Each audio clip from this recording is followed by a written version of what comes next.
João 11, vamos voltar aqui. De 1 ao 6. Vocês não sabem por que eu fiz isso. Eu estou extremamente nervoso. Precisei desacelerar. Estava enfermo Lázaro de Betânia, da aldeia de Maria e sua irmã Marta. Esta Marta, cujo irmão Lázaro estava enfermo, a informação é que era a mesma que ungiu com bálsamo o Senhor e lhes enxugou os pés com seus cabelos. Mandaram, pois, as irmãs de Lázaro dizer a Jesus, leia, Senhor, está enfermo aquele a quem amas. Ao receber a notícia, disse Jesus, leia, esta enfermidade não é para a morte, e sim para a glória de Deus, a fim de que o Filho de Deus seja por ela glorificado. Ora, amava Jesus a Marta e a sua irmã e a Lázaro. Quando, pois, soube que Lázaro estava doente, ainda se demorou 2 dias no lugar onde estava.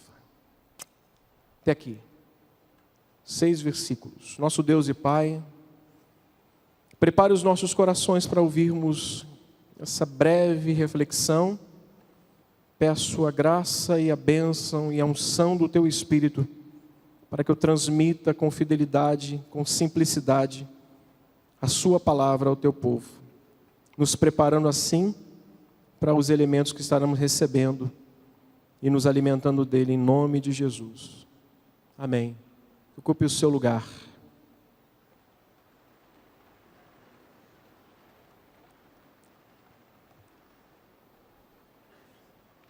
Eu não sei por quantas vezes você já ouviu uma mensagem nesta narrativa, mas você vai ouvi-la mais uma vez. Irmãos, nós estamos diante de um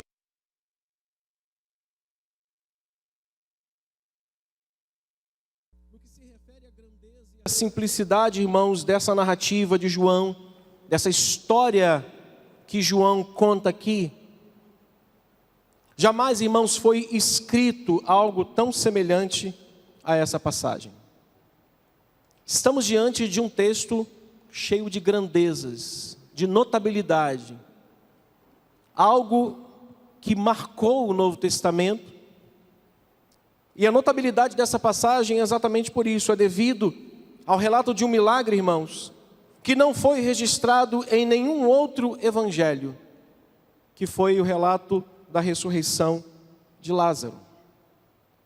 Aí você pode pensar, pastor, é notável porque foi esse milagre acontecido e narrado por João, ele se tornou melhor e maior do que os outros, pelo contrário.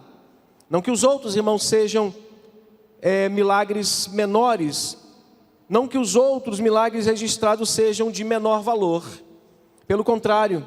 Mas nesse texto nós temos a maior e a mais convincente prova do poder, diga comigo, poder de Cristo sobre a morte.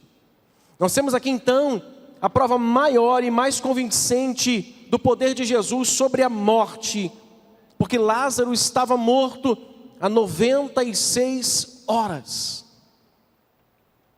96 horas morto. Aí eu fui fazer as minhas pesquisas de como a medicina atesta a morte de um indivíduo. Quais são os sinais ou as características que se pode identificar, talvez tenham médicos por aqui, e possam explicar isso melhor, mas não é o caso agora. De forma muito simples, na minha pesquisa eu descobri que a parada cardíaca é uma das características que aponta para a morte de uma pessoa. A partir do 8º minuto, onde há uma parada cardíaca, é constatado então a morte se não se houver uma intervenção cardiopulmonar, que é a massagem cardíaca, que pode durar 5, 10, 15, 20, 30, até 40 minutos, para que aquela pessoa possa voltar. Mas do contrário, no máximo entre 8 a 10 minutos, uma pessoa permanece em estado ali que pode dizer que vida, mas após esse tempo, a pessoa é considerada morta, se não houver nenhuma intervenção para que aquela pessoa volte à vida. 8 minutos ou mais. Lázaro estava há 96 horas sem vida. A notabilidade desse texto, esse texto se torna notável, e não é melhor e maior do que os outros milagres já registrados por João, por Mateus, por Lucas e por Marcos, mas é pelo fato, irmão, de saber que é a prova mais convincente do poder de Jesus sobre a morte. Certo escritor disse que ao demonstrar sua natureza e caráter divino, Jesus novamente fez com que a própria morte libertasse ou soltasse o seu terceiro inquilino. Ao ler essa fala desse autor, desconhecido até, ele diz que ao demonstrar a natureza e o caráter divino, Jesus novamente fez a própria morte dizer: vocês estão despejados, pela terceira vez.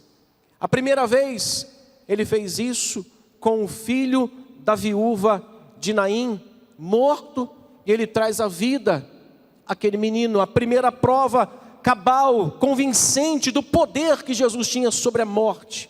A segunda foi a filha de Jairo, que estava morta, e Jairo pediu a Jesus que pudesse ir até a sua casa. Jesus demorou um pouco ainda para curar a mulher do fluxo de sangue, e logo após Jesus vai até a casa e diz: ela não está morta, mas estava. Só que agora em Betânia, um homem há 96 horas morto, ele traz novamente a vida. Essa passagem, irmão, se faz notável pelo fato de Jesus sentir-se entristecido. O versículo 35 vai dizer que ele chorou. É notável porque Jesus sentiu-se entristecido ao demonstrar uma simpatia para com aqueles cujas enfermidades e morte são inimigas persistentes desde o Éden. Se tem algo que persiste na vida do ser humano desde o Éden, esse negócio é a morte. Desde o Éden, ela persiste em perseguir. As enfermidades, as doenças, os males do mundo persistem desde o Éden em perseguir toda a humanidade. As doenças, irmãos, então, e a morte, são as sentenças deixadas pelo pecado. A enfermidade e a morte é a indesejável realidade da humanidade que pecou através de um homem. Romanos 5:12, o apóstolo Paulo vai dizer exatamente isso.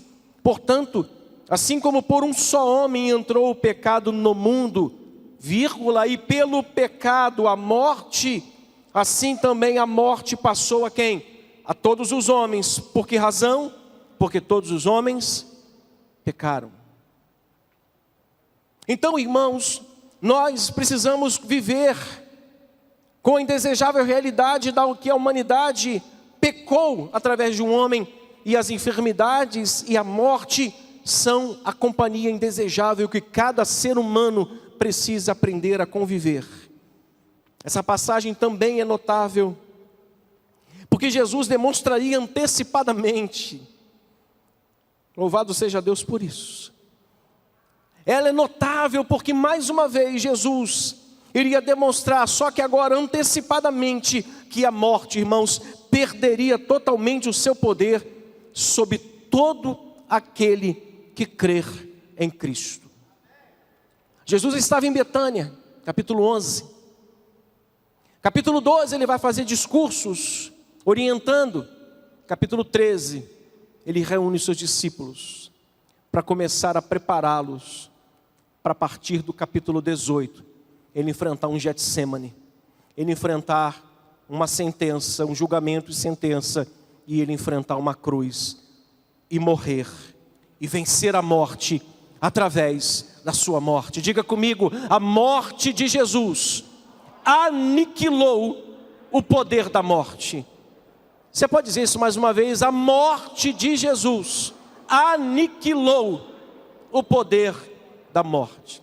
Em Betânia, aqui nesse notável texto, Jesus está antecipando a morte, dizendo: é a última vez que eu te ordeno a sair de uma pessoa que eu salvei. Você não terá mais poder. Como disse John Owen na clássica literatura puritana, que ele disse na sua literatura: a morte da morte na morte de Cristo. John Owen está dizendo que a morte morreu quando Cristo morreu na cruz. Foi aniquilada, perdeu a sua força. E em Betânia ele está dando a ideia que estava antecipando que ele seria derrotado. Portanto, irmãos, essa magnífica passagem das Escrituras serve também como uma fonte de consolo e esperança para todo aquele com enfermidades, que enfrenta enfermidades, e para aqueles que têm um medo da morte. Esse texto é uma fonte inspiradora de consolação, de esperança, de confiança, para que as pessoas possam entender que a enfermidade na vida de um crente não é uma sentença de morte. A enfermidade na vida de um crente em Cristo, a morte na vida de um crente em Jesus.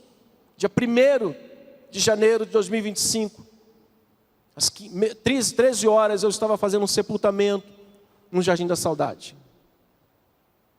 Não tem dia pior para uma família perder alguém. Aí estive lá e eu falei exatamente sobre a morte e o que ela representa na vida de um crente. Portanto, irmãos, essa magnífica passagem nas Escrituras serve como também uma fonte de consolo e esperança para todo aquele que enfrenta as enfermidades e também tem medo da morte. E o consolo e a esperança são, irmãos, que as doenças e a morte perderam completamente o poder de nos separar do grande amor de Deus que está em Cristo Jesus. Não temos mais o que temer. Não temos mais do que nos preocupar. Não temos mais do que vivermos apavorados. Como diz os outros, esbaforidos. Porque recebemos um diagnóstico e precisamos encarar processo quimioterápico, radioterápico, hemodiálise. É doente, é triste isso, sim, mas isso é a sentença que o pecado deixou lá do Éden. É a sentença que chegou até cada um de nós. Portanto, irmãos, nós não precisamos temer as enfermidades e a morte, pensando que elas têm o poder de nos separar do grande amor de Deus que está em Cristo Jesus. Se você puder abrir sua Bíblia em Romanos capítulo 8, e nós lermos esse texto consolador, confortador, encorajador para a nossa vida. Romanos 8, versículo 35.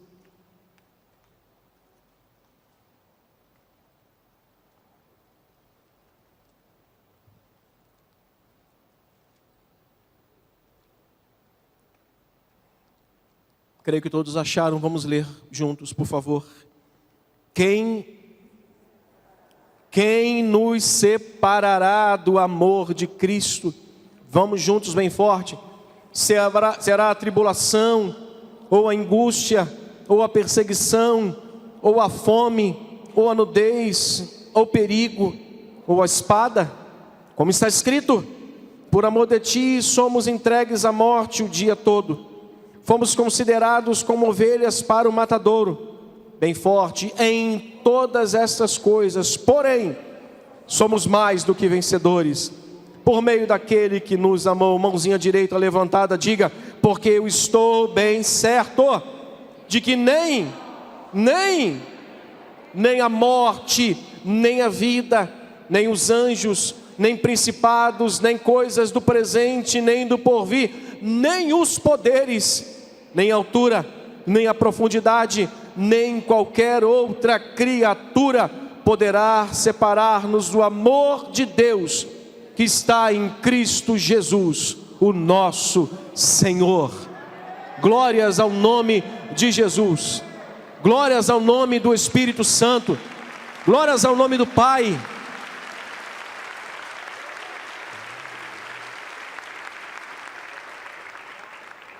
É uma fonte de consolo esse texto, porque Jesus nos mostrou que a morte não tem mais, as enfermidades não têm mais poder de nos causar pânico e medo. Ela pode até trazer-nos perplexidade em algum momento, pode até nos trazer um certo apavoramento no momento, mas o próprio Deus, que o seu Espírito habita em nós, testifica em nosso coração de que somos filhos de Deus. E o medo dá lugar à esperança, o medo dá lugar à confiança e à certeza, e a gente segue em frente, trilhando o caminho da restauração, trilhando o caminho da cura, do milagre. Essa foi então, portanto, irmãos, a primeira parte da mensagem, que mostrou a grandiosidade e a notabilidade do texto. Agora o que nós temos aqui por diante é a grandiosidade do ensino que esse texto nos traz.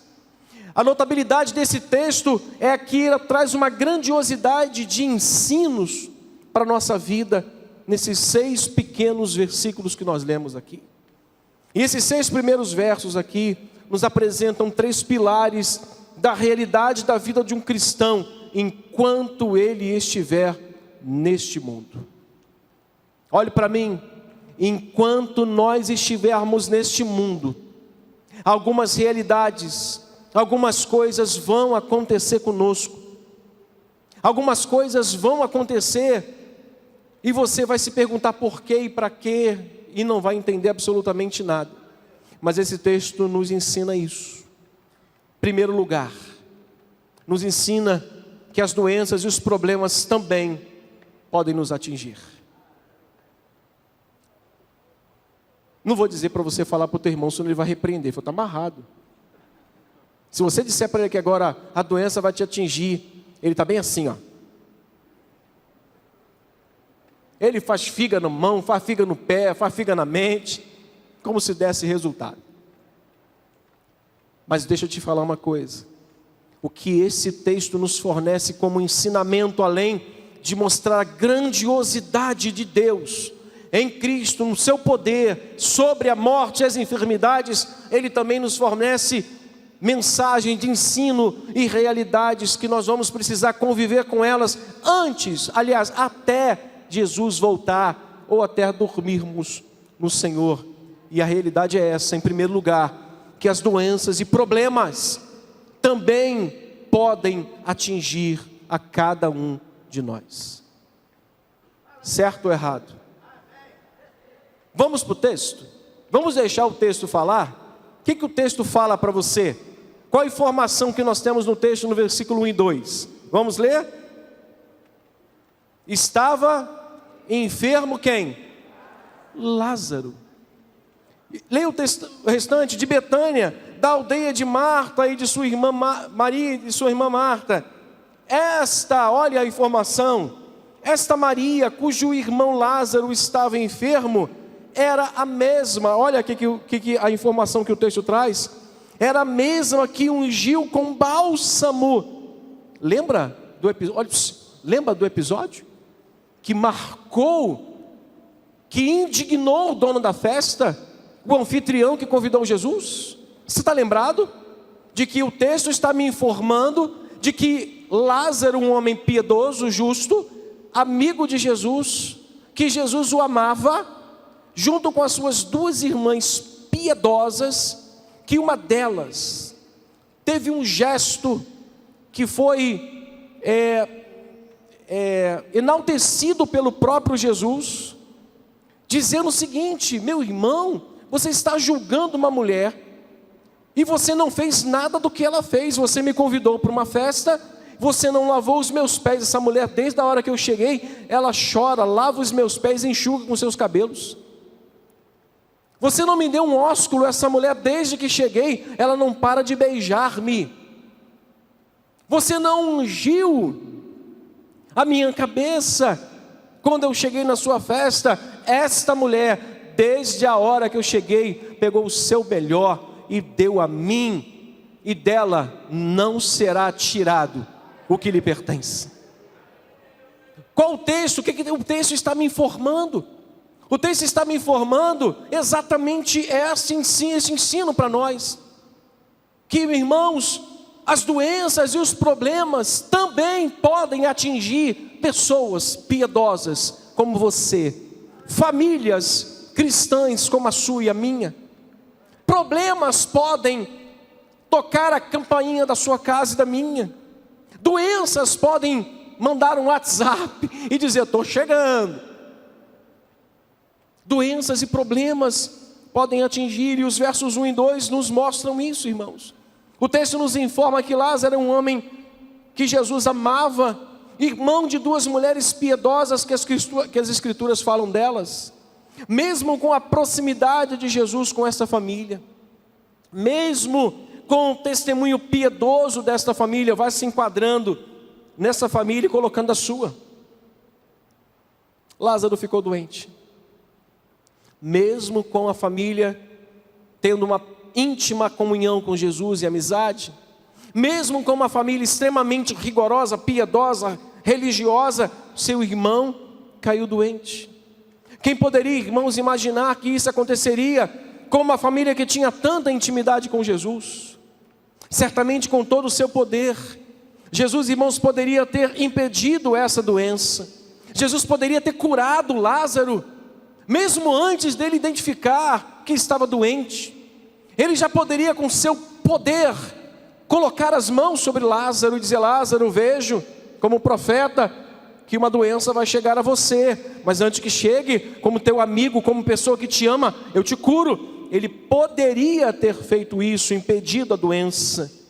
No entanto, o Senhor permitiu Lázaro ficar doente. O Senhor permitiu Lázaro ficar debilitado e em sofrimento, como qualquer outra pessoa pode ficar. Para quê? Para deixar algumas lições importantes para nós. Primeira, a enfermidade que afeta o nosso corpo, irmãos, às vezes afeta também a nossa alma, nos deixando perplexos. E às vezes isso é bom.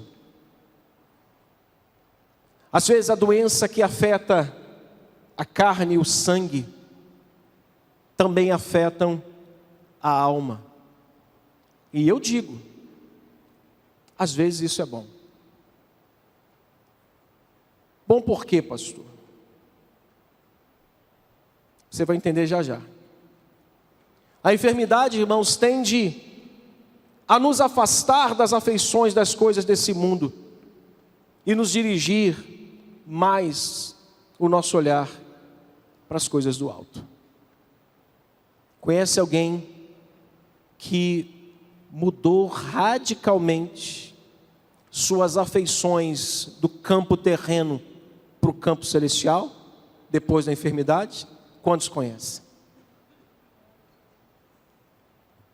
Conhece aquele ser humano que precisou alguém tocar a sua campainha e ele atender e a pessoa e a visita dizer assim: cheguei, sou eu, a doença.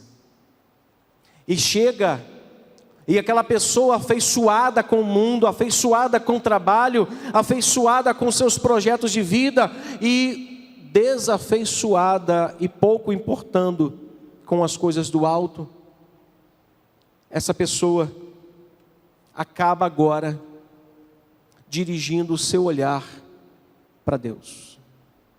Por isso que eu disse que às vezes, quando a doença que afeta o corpo também afeta a alma e leva o ser humano à perplexidade, à tristeza e à preocupação e à angústia e ao medo, é bom porque ela dirige as afeições dela que estava nesse campo aqui para aquele campo maior, que é onde Deus habita e governa todas as coisas.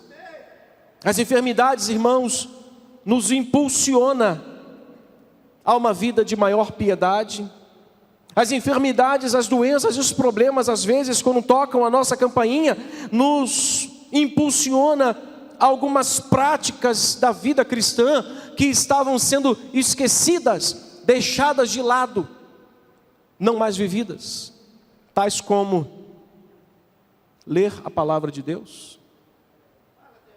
Quantas pessoas eu fui visitar no hospital, pastor Arlindo, trilhões de vezes mais do que eu, talvez possa contar esse testemunho, de pessoas que a gente sabia que estava longe, fria, afastada, afeiçoada mais com o mundo, mais apegada às coisas do mundo que com as coisas de Deus, e quando foi para um hospital, a primeira coisa que nós encontramos na mesinha de cabeceira dele era Bíblia. Por quê? Porque agora ele entende que essa fonte é a fonte inesgotável. Ela não esgota. Nós é que deixamos de beber dela. Nós é que deixamos porque nos afeiçoamos com coisas do mundo. Funciona a piedade e as práticas de vida cristã. Ela nos impulsiona e nos ensina a orar mais e orar direito. As enfermidades, os problemas, as doenças nos impulsionam para isso. Ela pode chegar na casa de qualquer um de nós, irmãos. É isso que o texto nos mostra. Mas quando chega, ela chega com esse plano, com esse propósito de nos levar a orar mais, melhor e direito. Ela nos ajuda a testar a nossa fé e a nossa paciência. Ela nos ajuda a colocar em xeque aquela fé que nós outrora dizíamos, temos fé para conquistar, só vitória, só conquista. E quanto mais, melhor, afeiçoando-se com as coisas que aqui vão ficar e perecer. Nos mostra, irmãos, também que o verdadeiro valor da esperança está em Cristo. Quando a enfermidade chega, você até respeita a medicina, você até respeita a qualidade dos médicos que te atendem, você reclama de alguns, sempre tem aquela enfermeira crente maravilhosa, que é mais chegada ao paciente do que o próprio médico, que precisa resolver tantos problemas. A enfermeira é mais aquela que está ali pertinho do paciente, né, Verinha? Aquela que está mais ali, próximo do paciente, que conhece o nome, conhece a história, sabe o que ela gosta e não gosta, e ela é crente. Aí, olha, eu estou orando por você, botei seu nome lá no livro de oração da minha igreja. Aí o cidadão que estava lá afeiçoado com o mundão, não lia mais a palavra de Deus, nem orar mais orava. Esse homem agora tem a Bíblia Sagrada aqui no seu peito, enquanto está lá, aqueles aparelhos ligados, aquele acesso no braço. Ele ora todos os dias, ele lê a Bíblia todos os dias. Ele não está mais preocupado com a bolsa de valores, ele não está preocupado em quantos carros venderam, quantos carros comprar, quantos imóveis vender, quantos imóveis comprar, porque ele sabe que a vida é breve e é um sopro. A enfermidade, irmãos, eu concluo. Eu vou explicar por que eu vou concluir. A enfermidade nos faz lembrar que não viveremos aqui para sempre. Quando ela chega, a gente descobre que o nosso tempo aqui é curto, que a nossa morada não é aqui, somos peregrinos nessa terra. Construímos, fazemos, levamos os filhos à faculdade, se formam, a gente se alegra, se regozija, mas a gente descobre que o nosso endereço final, nosso CEP, não é o que nós temos na conta. O nosso resultado final, o nosso destino final é a eterna glória com Cristo Jesus, nosso Senhor. Portanto, a enfermidade não nos faz lembrar, irmãos, ou aliás, nos faz lembrar que não viveremos aqui para sempre nesse mundo. Além do mais, as doenças, as lutas, moldam e treinam o nosso coração para esse grande dia. Moldam e treinam o nosso coração para esse lindo encontro que teremos com o Senhor. Não sei se nas nuvens, não sei, minha expectativa é, mas pode ser que de repente eu encontre com Ele na trombeta tocando, onde eu ressuscitarei primeiro. Depois, os que estiverem vivos serão arrebatados, não sei. Mas, por certo, moldam o nosso caráter, moldam e treinam o nosso coração para esse grande dia. Nos levam a viver uma expectativa, nos levam a fazer com que o coração arda pelo encontro com Jesus. Por quê? Porque ela nos fez entender. As lutas, as enfermidades nos fizeram entender de que as coisas desse mundo passam. Assim como João disse, as suas concupiscências. Mas aqueles que permanecem em Deus, esses viverão para sempre, eternamente. Portanto, meus amados irmãos, sejamos pacientes e confiantes quando formos atingidos por algum problema ou por alguma enfermidade. Sejamos extremamente confiantes, pacientes, cheios de fé, quando alguma dessas novidades ou surpresas tocarem a campainha da nossa vida. Sobretudo, quando tocar, quando chegar, criamos que a aliança que Jesus fez conosco garante que Ele nos ama incondicionalmente, quer doentes, quer com saúde, quer desfrutando e gozando de plena saúde, correndo maratona São Silvestre, ou talvez deitado no leito de um hospital, com o barulho das máquinas te fazendo manter vivo. Ele nos ama incondicionalmente. E qualquer que seja a luta, não é para nos matar, porque a morte foi vencida. A nossa enfermidade, as nossas enfermidades, os nossos problemas, e até a morte, caso aconteça, é para a glória de Deus. Esse texto tem duas outras lições, só que não vai dar para eu falar. Na quarta-feira à noite, aqui em cima no segundo andar, eu vou dar continuidade a esse segundo e terceiro ensinamento desse texto. Só vou dar um insightzinho do que esse texto também tem para nos fornecer de ensinamento. Segundo, além de tudo que nós temos essa confiança de que os problemas vão atingir a cada um de nós, mas nós temos a confiança nele. Mas em segundo lugar, nós temos a confiança de chegar diante dele e apresentar as nossas necessidades. Elas vêm, bate a porta, toca a campainha, entra, a gente recebe elas vêm, nos ensinam, nos moldam, nos corrigem, nos faz mais crentes, nos faz orar melhor, faz muita coisa boa em nossa vida. Mas também nós temos a confiança de chegar diante dele e dizer: Senhor, está aí esse problema. O texto nos mostra isso. Versículo 3 e 4, só para deixar uma pincelada para a quarta. Olha o que diz o verso 3 e 4. Leia para mim, por gentileza, porque eu não estou conseguindo ler. Mentindo para vocês um pouquinho, mentindo no bom sentido. Leia aí que eu quero ouvir.